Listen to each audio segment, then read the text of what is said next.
Welcome, all my right thinkers.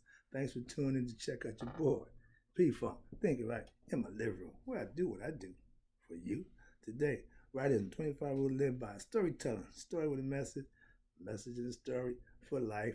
These are life lessons I'm giving you. You tuning in and receiving them? I love it. Let's do this. Right Thinkers' mission is to enlighten, inspire, educate, and motivate you, the individual, to a higher spiritual level of enlightenment, knowing yourself a little bit better. Right thinking is a way of life, and that's what it is. Through mental and spiritual discipline daily will help and guide you to attain your goal of obtaining spiritual enlightenment, aka know thyself. That's the goal for all right thinkers. That's my mission, is to get you there. Now the question for you is, do you know yourself? So here's the options. A person who knows not and knows not that they know not is foolish. Disregard them. A person who knows not and knows that they know not is simple. You teach them, I got you. Tune in. That's why I do what I do for you. A person who knows not and believe that they know is dangerous. Avoid them. I do.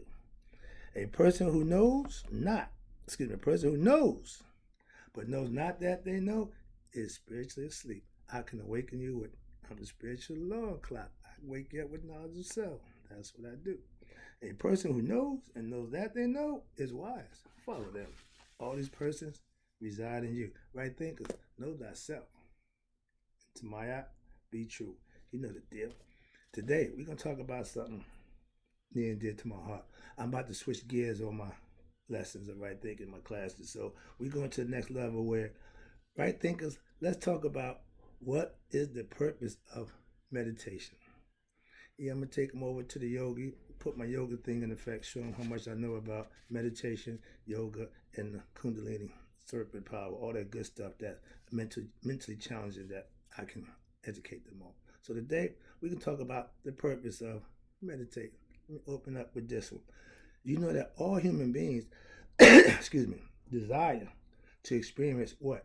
Peace, happiness, fulfillment, and abiding happiness and contentment within themselves. That's our birthright.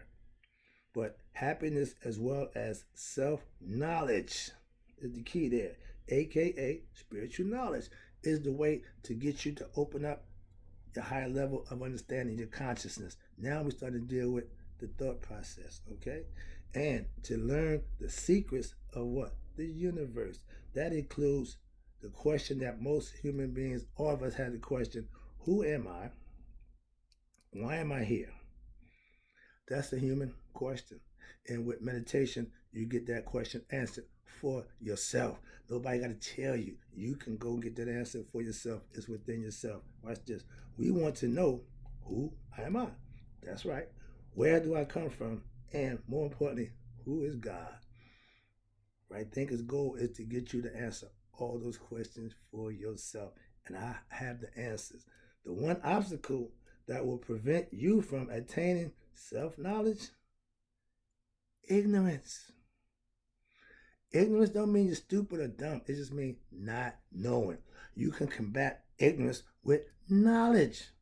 It's an easy fix. It ain't that hard.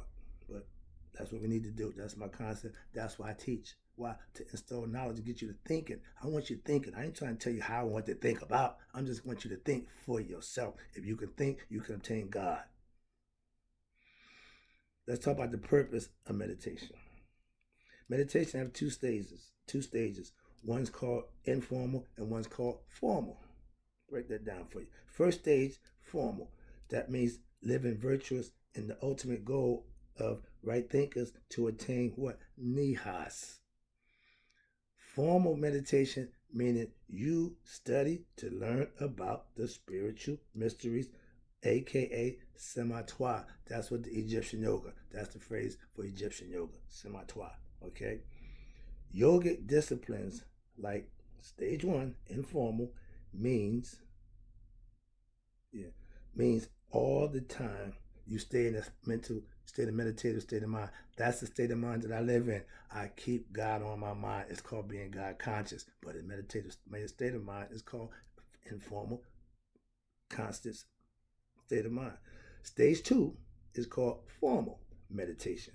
when you make special time to meditate. Now, in the morning, I do my formal program. Why? I got special time. I go out and I do meditation time. That's set point. But after that, I go into my informal state of mind, which is I go to my meditative state of mind for the rest of the day, where I'm constantly thinking on what I'm doing, controlling my actions, my emotions, and how I conduct myself. That's the meditative state of mind, aka God consciousness. Now, oh yeah, okay. Right thinkers learn to live in the meditative state of mind of peace, so that you can remain, your heart will remain pure. When you are comfortable and your mind is clear and at peace, you can function at your highest level. Agitation, anxieties, depression, all those things take down the mental capacity to function and think clear. It's like a drug. Your vision, your mental capacity is impaired when it's ignorant, when it's have lack of understanding and knowledge. It's ignorant to those things, so you can't function at your best. Knowledge helps you function. Spiritual knowledge leads you to live it, manifest it.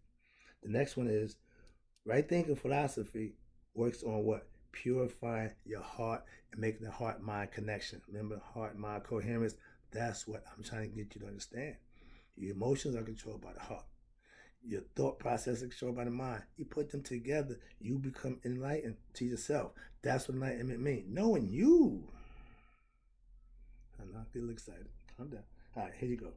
Right thinking is purifying. Watch this. You purify your heart how?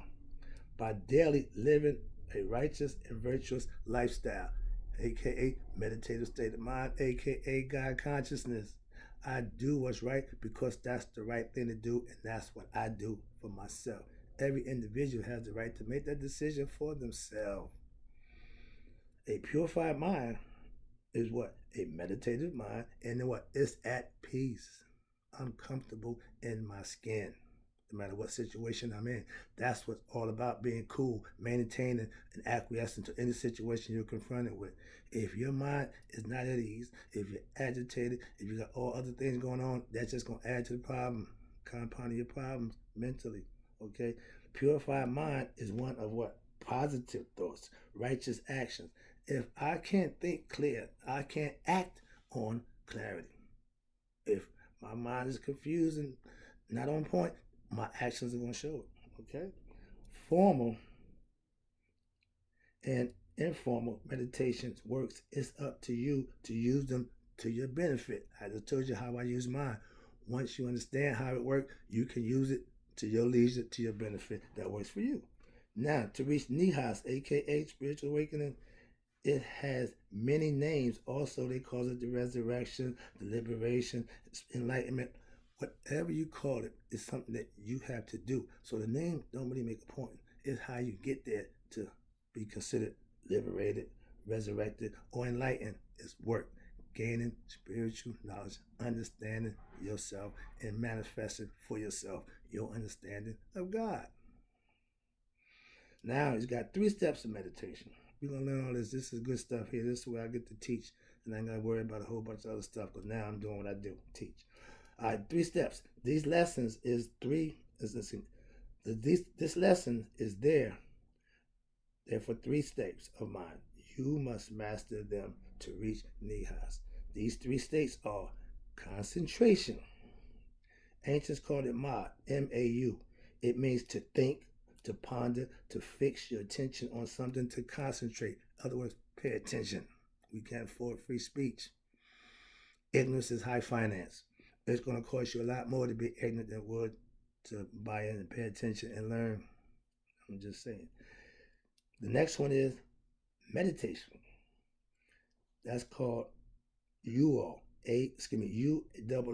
That meditation leads the mind to what? Expanding, experiencing higher conscious states of consciousness. Remember the meditative state, you go spend time, talk to yourself, get to yourself, know yourself. But when you function in the world, you can stay in that meditative state of mind, meaning be at peace within. That's what the meditative state of mind means, okay? Meditation is expanding your consciousness, raising your level of understanding and knowledge of self. That's what it's all about. Then you got Sahu, S-Y-H. That means, watch this, super consciousness. Oh, I ain't got my eye on. That means your eye, you're conscious, you're aware, okay? The highest level to experience to be called blissed out. An enlightened Christian, a faith-based Christian who finds himself, they reach that state of ecstasy within themselves, aka blissed out. When you and God become one and you become conscious of that state, you're in a whole nother state of mind. Simple as that. And it ain't easy to get there. A lot of people go through hardship, through near-death experience, through whole kind of stuff, and God was with them through the whole thing. So you can't tell them about God. I'm one of them. All right, here you go. Wrapping up. I appreciate you tuning in. The next one is establishment in a higher consciousness, aka right thinking philosophy. You need to become conscious of your higher self, knowing yourself through spiritual knowledge and understanding how to think right. I'm cerebral. You got men ab, firm of heart. Men comfortable in their position. Your heart is pure, resolute, strong, will, and determined to what? Do what it is you need to do for you. That's what you want to be. Next one is Makaru, my favorite. It means speaking from the heart, truth in speech. I pride myself on speaking the truth. I pride myself on living that truth. The only way I can speak it is to live it. That's how they go together, synonymous. So if you talking it and you ain't walking it, stop talking. And if you walking it and ain't talking, keep walking. Somebody's watching. Iraq, Maya. That means you work rightly. You lead life of integrity, action, and all stay in line with Maya, the divine concept that you do what's right because that's the right thing to do. That's why I can explain to you, I live Maya. I know the truth. I know what to do and what not to do. All you got to do is do it. That's manifesting what you know, not what you believe. Right thinking philosophy is based on Maya principles. Again, if your life is not ran by principles and morals and some kind of code, you have a bunch of problems. That means there's no control. There's no limit to what you will do and how you will act. I can't subscribe to that theory. Okay? That means mainly I live a moralistic lifestyle based on the truth that I've studied and learned for myself. So I understand what I'm doing. Fully aware of that. I can help you out with that too. Explain it to you, break it down for you. All you gotta do is use it, but you need to understand it. Last one, Nihas. Resurrection. This is Resurrection Sunday. Men physically will never resurrect. Not happening. You resurrect from a dead level of ignorance to the living level of intelligence and understanding of self. Resurrection, I can raise you from the dead level and put you on the living level perpendicular. Sounds familiar, my brothers? Yeah, but I can do it spiritually. That's what I'm trying to explain to you. It's all spirit based. It's all thinking. It's all conceptions. And if you can conceive and perceive and understand, then you can manifest it. If you don't understand it, you can't do it. Nihas, resurrection, the spiritual enlightenment, the goal of all right thinkers. All human beings for real, but I'm taking control of my right thinkers. Our goal is to know ourselves. That's simple. I'll be back. Got some more for you. We ain't done.